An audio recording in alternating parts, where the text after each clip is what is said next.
Blessings, everybody. Welcome to day 5 of starting your new starter. So here's my starter here. I just ripped this bag. Here's my starter here. As you can see, there is some bubbling. It did grow just a little bit, but you know what we're gonna do? Discard. So we're gonna discard. I put 4 tablespoons in, so I'm gonna take 4 tablespoons out. So give it a nice little stir.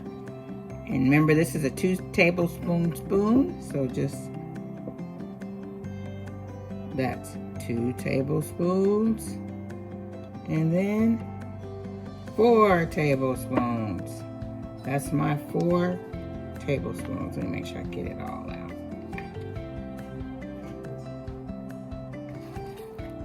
And remember, when you discard, throw the discard away. Do not keep it. You cannot use it yet. Later on, you will be able to, but right now, no. What does the starter smell like? Still doesn't smell the best, but if you notice, the smell did improve a little bit. Okay, so that is 4 tablespoons of discard. Throw it away. You don't need it, okay? All right, so now what I'm going to do is put in 4 tablespoons of water and 4 tablespoons of flour. That's 2 and 4. Get my little spatula thing, which I should have had right here. And give it a little stir a little bit. Now I'm gonna add my flour. Let's see, kind of try it out a little bit. My 4 tablespoons of flour here. That's 2. I always do a little bit more. A little extra. Won't hurt. Okay, now give it a stir. Now, a lot of people start their starter in the summertime because of the temperature, because that helps. The temperature in your home is a big deal.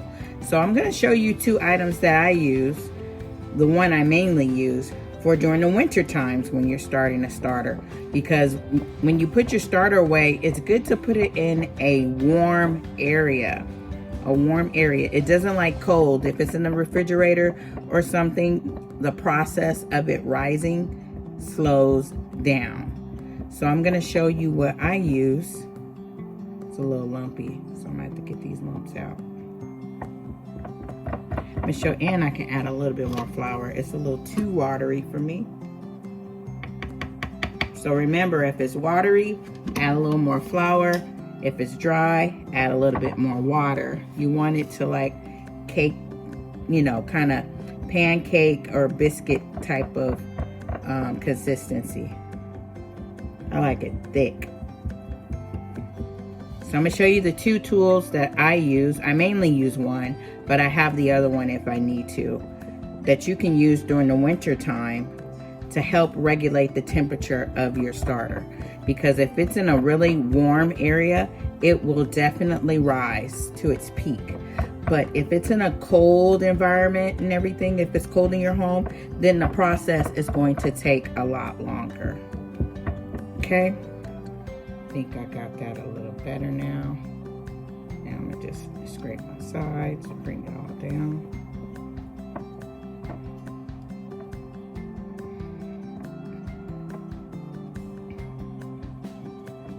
Get it as clean as I can get.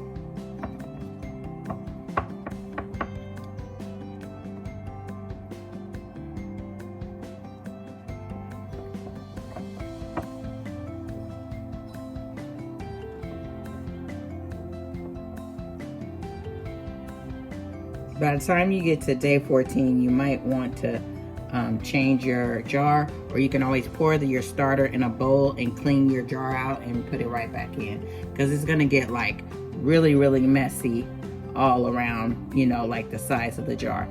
All right, so let's get my rubber band at the level here.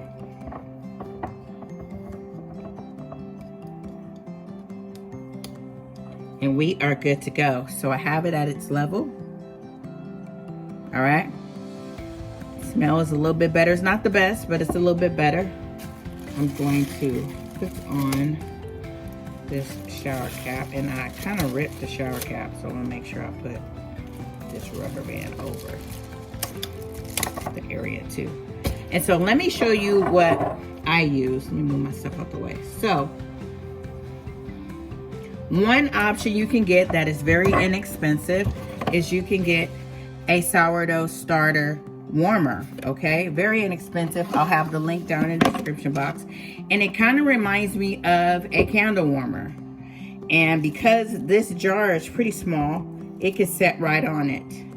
And it shows you, I like that on this box, it pretty much shows you everything as far as the warmth of the jar and everything. So if you're interested in getting yourself a sourdough warmer like this that's very inexpensive, I'll have the link down below. You can put it on a timer and everything, and that way, whether it's cold in your house or not, you can regulate the temperature with this warmer. Now this one, I don't really use much. I have not used it yet. I could use it for this one if I wanted to like speed up the process of it, you know, rising, but I don't. But I just wanted to show you guys that you do have an option if it's very cold in your house. Some people like it cold in their house. Me, I like it warm. I like it at least 78 and above, 78 to like 84. That's comfortable for me. So another thing that I use, another thing that I use a lot is this right here. This is called a sourdough home box or sourdough home. And it's kind of like a mini refrigerator, okay? A mini refrigerator. As you can see, I have it at 41 degrees because I have my original starter in there. Esther, say hello, Esther. And so I used her this morning and I fed her. And so now I'm not planning on using her again next week sometime. So she is in her little refrigerator and I turned the temperature down low.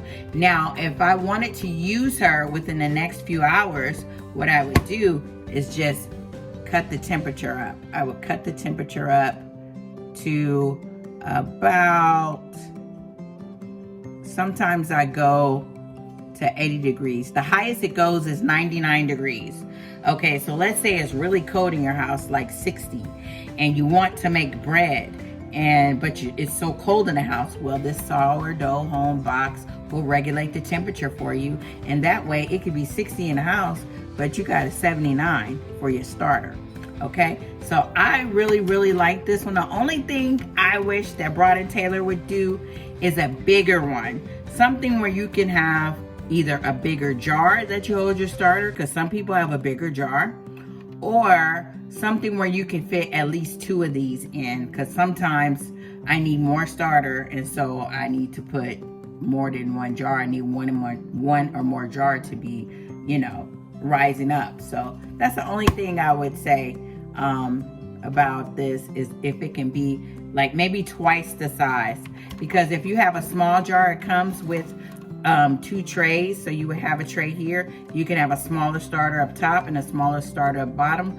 But with my luck, that wouldn't work. Even in something like this, I had a starter going and it pretty much overflowed and it spilled all in there. So another thing, I wish they had like a window, like maybe a window up top. It's a little handle. Let me show you. It's a little handle here so you can pick it up, but I wish they had a window so you can kind of see to avoid the overflow. So Broad & Taylor, if you're listening, that would be a good thing. Have a window spot where you can kind of see in there instead of opening it up, and also making it big enough to have another starter in there. So let's say I wanted to do this pizza, regular bread, and let's say I wanted to do, like, when this get established, my pizza starter going, I can have them both in here. So it looks like I'll probably end up using the smaller warmer. So this is, I would say, a must if you like doing sourdough bread in the wintertime, in the cold months. So I will have the link for this down below. I absolutely love it. I've had it for about a year now and I absolutely love it. Okay, I also recently purchased a sourdough bread proofing box, as you can see over there, because I have some dough proofing to make bread. So that's another good find too. So I'll link everything in the description box. This warmer too, because I think this is what I'm going to be using if it's something already in there. So this can be, if you don't have room in your refrigerator for your starter. Let's say you have a nice sized jar like I do in here and you don't have room in your refrigerator. This can be your refrigerator. Let me turn it back down because I'm not baking any bread. So let me take it all the way back down to basically refrigeration. And so when you take it that low, it slows the process down. Like I said, I don't need it right now. So I would just boost it up sometime next week, and it can stay in there as long as you want it to stay in there. So I really like the sourdough home box, and I definitely recommend it for all sourdough bakers. I like this too. Like I said, I haven't really used this, but it looks like I will be using it if I'm making bread and pizza dough on the same day. Then I think I might be using this one, but I would have the link to this down below. Very inexpensive. This one is a little pricey, but definitely worth it. So, but all right, that is you guys day 5. I will see you guys in day 6, where we're just going to repeat the process. So we are on our way to having an established starter, and I'm already, I don't know if you guys can see in here, as you can see, bubbles already. That's a good sign. That is a good sign. All right, until next time, I will see you guys at day 6. So update, look at my starter, you guys. It is about to reach the top. So I might have to put it in the sourdough home box just to kind of slow it down. Look at that. It is warm in my house because I just recently started a fire. I don't want this to overflow. So I'm gonna let it get a little bit of air, but look at that. It's almost at the top. And this is day 5. It's going good.